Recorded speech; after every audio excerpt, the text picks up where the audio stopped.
اور یہی اسر و اغلال ہیں کہ جن کے متعلق نبی صلی اللہ علیہ وسلم کے بارے میں یہ پیشن گوئی تھی، بشارت دی گئی تھی کہ جب وہ آخری نبی آئے گا تو تم کو ان تمام اسر و اغلال سے نجات دے گا۔ چنانچہ اسلامی شریعت جو آئی نا، تو اسلامی شریعت میں اس طریقے کی ساری پابندیاں ختم ہیں، ان میں سے کوئی پابندی نہیں۔ مثلا یہ ہے کہ آپ کے لیے قربانی کا ایک وسیع دائرہ ہے، بکری یا اونٹ یا گائے جو چاہیں آپ ذبح کر سکتے ہیں، بھینس بھی ذبح کر سکتے ہیں، سمجھ گئے آپ۔ پہلے تو بعض علماء نے فتویٰ دیا تھا اس کے مکروہ ہونے کا، لیکن اب تو بھارت میں تو ایک بہت وسیع علاقے میں اب یہی ہے جانور، اور کوئی جانور نہیں ہے قربانی کے لیے۔ اب اس میں یہ ہے کہ چند موٹی موٹی قیدیں ہیں،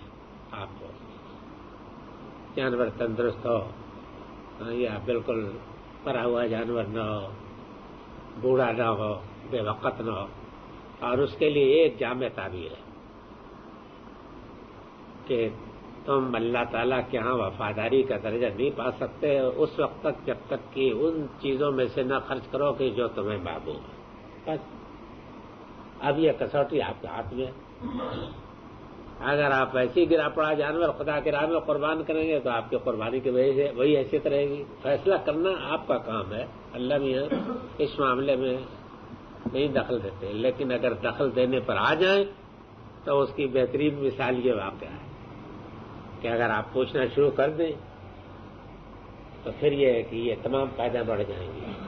اسی طریقے سے اگر آپ علماء سے بھی پوچھنا شروع کر دیں تو وہ بیچارے تو مجبور ہیں، آخر آپ کو کوئی جواب تو دیں گے، سمجھ گیا۔ اب جواب دینے کے بعد تو وہ متعین تو ہو جائے گی، ایک وسیع دائرہ آپ کے لیے تنگ ہو جائے گا کہ نہیں تنگ ہو جائے گا۔ تو بے ضرورت اسی وجہ سے کہ قرآن مجید میں یہ ہے کہ لا تسألوا عن اشیاء تبد لکم تسؤکم، ان باتوں کے متعلق تم سوالات نہ کرو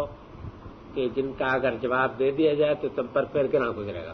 یعنی مطلب ایک تو سمجھو گے تو پابندی بڑھ گئی، اس سے بھی روکا گیا تھا۔ اس کی بھی یہ بہترین مثال ہے کہ سوالات سے کس طریقے سے پابندیاں بڑھتی ہیں۔ تو اس معاملے میں علماء بھی کوئی زیادہ بے قصور نہیں ہے، اس لیے کہ آپ نے جب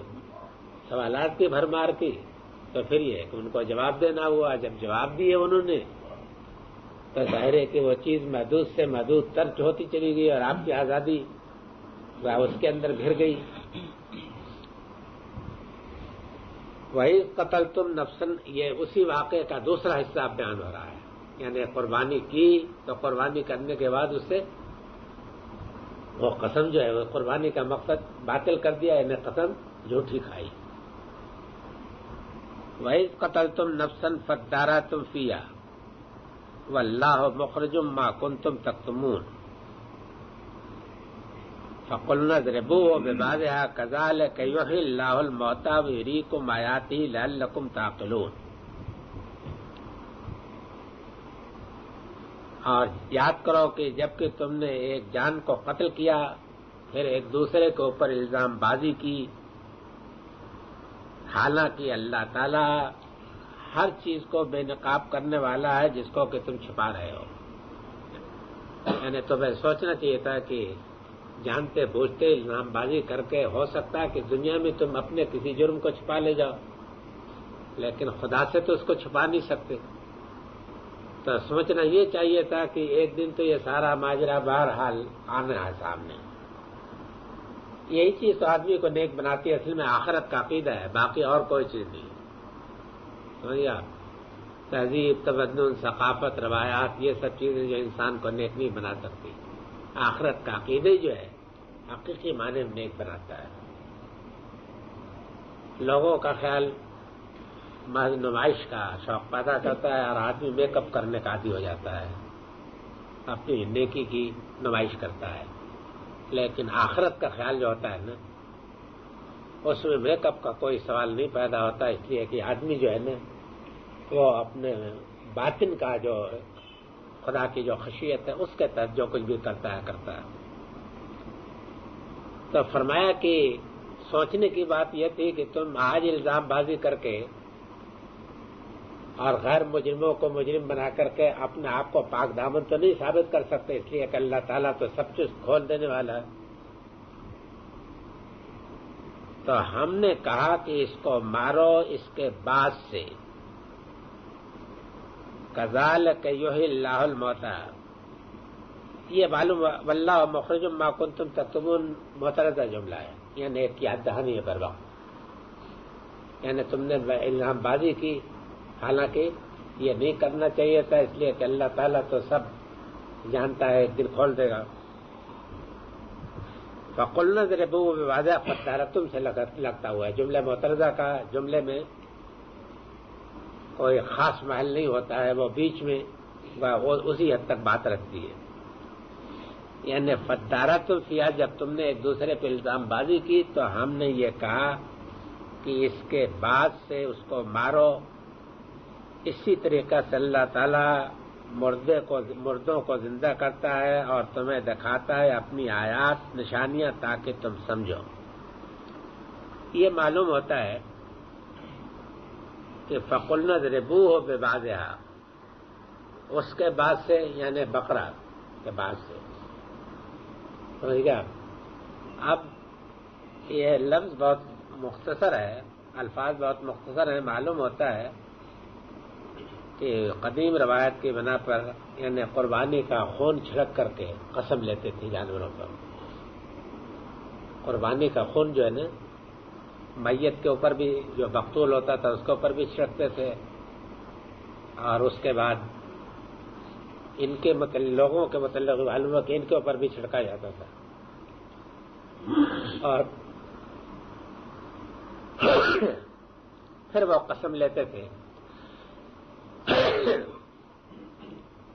نفسیاتی طور پر تو یہ بات اس میں شبہ نہیں کہ مؤثر ہوتی، مسجد میں قسم کھانا بازار میں قسم کھانے میں فرق ہے، بیت اللہ کے سامنے کھڑے ہو کر کے کوئی عہد کرنا دوسری جگہ عہد کرنے میں فرق ہے، اس میں تو کوئی شبہ نہیں، اس لیے کہ نفسیاتی طور پر انسان یہ محسوس کرتا ہے کہ میں سو خدا کے گھر میں ہوں، بیت اللہ میں ہوں، جس گھر کی تاریخ یہ ہے، روایت یہ ہے۔ تو ہو سکتا ہے کہ ان کو یہ حکم دیا گیا ہو کہ قربانی کا خون چھڑک کر کے، اور اس کے بعد اگرچہ یہ بات ہے کہ قسامہ کا جو واقعہ تورات میں بیان ہوا ہے، جس کو کہ میں نے اپنی تفسیر میں نقل بھی کیا ہے، اس میں اس طرح کا کوئی اشارہ نہیں ہے، لیکن دوسری قربانیوں کے بارے میں یہ چیز موجود ہے، متعدد، سمجھ گیا؟ متعدد قربانیوں کا ذکر جو ہے خود تورات میں جو ہے ان میں بھی یہ موجود ہے کہ قربانی کا خون چھڑک کر کے اور تب اس کے بعد قسم لیتے تھے۔ اب یہ نہیں معلوم کہ خود قسامہ کے واقعے میں کیوں نہیں ہے یہ چیز، لیکن اس میں نہیں ہے، باقی واقعہ سارا ہے پورا، کہ وہ اس کی گردن توڑی جائے، گردن توڑی جانے کا مطلب یہ ہے کہ ان کو ذبح کیا جائے، اور ذبح کرنے کے بعد ان لوگوں کے طریقے مختلف تھے، مثلا یہ ہے کہ پانی میں عطر ڈالا، اور سب جتنے قسم کھانے والے ہیں جن سے قسم لینی ہے سب اس میں اپنا ہاتھ ڈالیں، اور ہاتھ ڈالنے کے بعد جو ہے نا عہد کریں، قسم کریں، عہد بھی کرتے تھے، تب بھی اس طریقے سے ہم سب اس کام میں شریک ہیں، اسی طریقے سے اس میں بھی خون چھڑک کر کے قسم لیتے تھے۔ فرمایا کہ یہی طریقہ ہے، مردوں کو اللہ تعالیٰ اسی طرح سے زندہ کرتا ہے اور تم کو اپنی نشانیاں دکھاتا ہے تاکہ تم سمجھو۔ یعنی بہرحال اگر ایک آدمی قتل ہوا ہے تو اس کا قصاص لیا جانا تو ضروری ہے، اور فی القصاص حیات یا اولی الالباب۔ اب یہ ہے کہ جہاں معلوم ہے قاتل معین، تب تو وہاں تو واضح ہے کہ وہ قاتل جس نے کیا ہے وہ قتل کیا جائے گا، لیکن جہاں معین نہیں ہے تو وہاں ایک ہی شکل ہو سکتی ہے کہ سب لوگوں سے، جو ذمہ دار لوگ ہیں ان سے قسم لی جائے تاکہ قاتل کا پتہ چلے اور قصاص لیا جا سکے، اس لیے کہ قصاص ہی میں زندگی ہے انسانوں کے لیے۔ اگر قصاص نہ لیا جائے تو اس کے معنی ہے کہ سب کی جان کے لیے امان ختم ہو گئی ہے۔ اگر قصاص لے لیا گیا تو اس کے معنی ہے کہ جو ضمانت یا جو امان اللہ تعالیٰ نے مہیا فرمائی ہے وہ سب کے لیے محفوظ ہو گئی۔ اسی لیے قرآن مجید میں جو قانون بنایا گیا ہے وہ یہ ہے کہ اگر کوئی قتل ہو گیا تو اس کے قاتلوں کا سراغ لگانا صرف مقتول کے عزیزوں قریبوں کی ذمہ داری نہیں ہے، بلکہ معاشرے کی پورے معاشرے کی ذمہ داری ہے۔ اس کی وجہ یہ ہے کہ جس نے ایک کو قتل کیا گویا سب کو قتل کیا ہے، اور جس نے ایک کا قصاص میں مدد کی اور قصاص لے لیا گیا تو گویا اس نے سب کی جان بچائی ہے۔ یہ قانون بنایا گیا۔ قصاص کی یہ حیثیت جو ہے اسلام میں واضح تو ہو گئی ہے بے شک زیادہ، لیکن اور قوموں میں بھی رہی ہے، یعنی بنی اسرائیل کے یہاں بھی قصاص کی یہی اہمیت تھی کہ پورے معاشرے کی ذمہ داری ہے، اور اسی طریقے سے جانوں کے لیے امان اور جانوں کے لیے زندگی ہے۔ اگر یہ طریقہ ختم ہو جائے گا تو پھر اس کے بعد کسی کے لیے امان نہیں باقی رہتی ہے۔ تو کذالک یحیی الموتیٰ جو ہے اللہ تعالیٰ اسی طریقے سے مردوں کو زندہ کرے گا یا زندہ کرتا ہے۔ اس میں میرے نزدیک مضمون وہی ہے کہ فی القصاص حیات جو ہے نا کہ قصاص میں زندگی ہے، اسی مضمون کی طرف اشارہ ہے۔ وَيُرِيكُمْ آیَاتِهِ لَعَلَّكُمْ تَعْقِلُونَ، اور وہ تم کو دکھا رہا ہے اپنی نشانیاں تاکہ تم سمجھو۔ میرے نزدیک یہ ہے کہ اس ٹکڑے کا تعلق جو ہے اس جملے معترضہ سے واللہ مخرج ما کنتم تکتمون، خیال میں آپ کے جملے معترضہ سے ہے۔ باقی رہ گیا کہ اصل سلسلہ کلام وَإِذْ قَتَلْتُمْ نَفْسًا فَادَّارَأْتُمْ فِيهَا فَقُلْنَا اضْرِبُوهُ بِبَعْضِهَا كَذَلِكَ يُحْيِي اللَّهُ الْمَوْتَىٰ، یہ تو اصل کلام کا حصہ ہے اور یہ جملے معترضہ سے تعلق۔ باقی رہ گیا کہ اس کے متعلق اجزاء کے اوپر مفصل بحث کرنے کی ضرورت ہے تاکہ پوری طریقے سے اطمینان ہو سکے،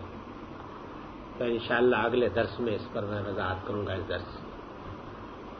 بارک اللہ لنا ولکم فی القرآن العظیم ونفعنی وإیاکم بالآیات والذکر الحکیم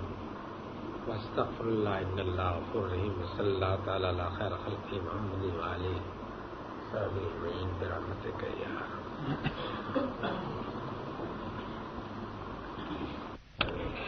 عقل اور روح میں کیا فرق ہے؟ کیا انسان کا امتیازی بس عقلی ہے یا عقل ہے یا روح؟ روح بھی انسان کا امتیازی وصف ہے، لیکن خاص طریقے پر روح ملکوتی۔ روح بہیمی جو ہے یہ امتیازی وصف نہیں ہے۔ اس کی وجہ یہ ہے کہ روح بہیمی میں تو حیوانات بھی شریک ہیں، یعنی یہ جس کا نتیجہ انسان کے لیے زندگی ہے۔ زندگی جو ہے زندگی میں تو حیوانات بھی شریک ہیں،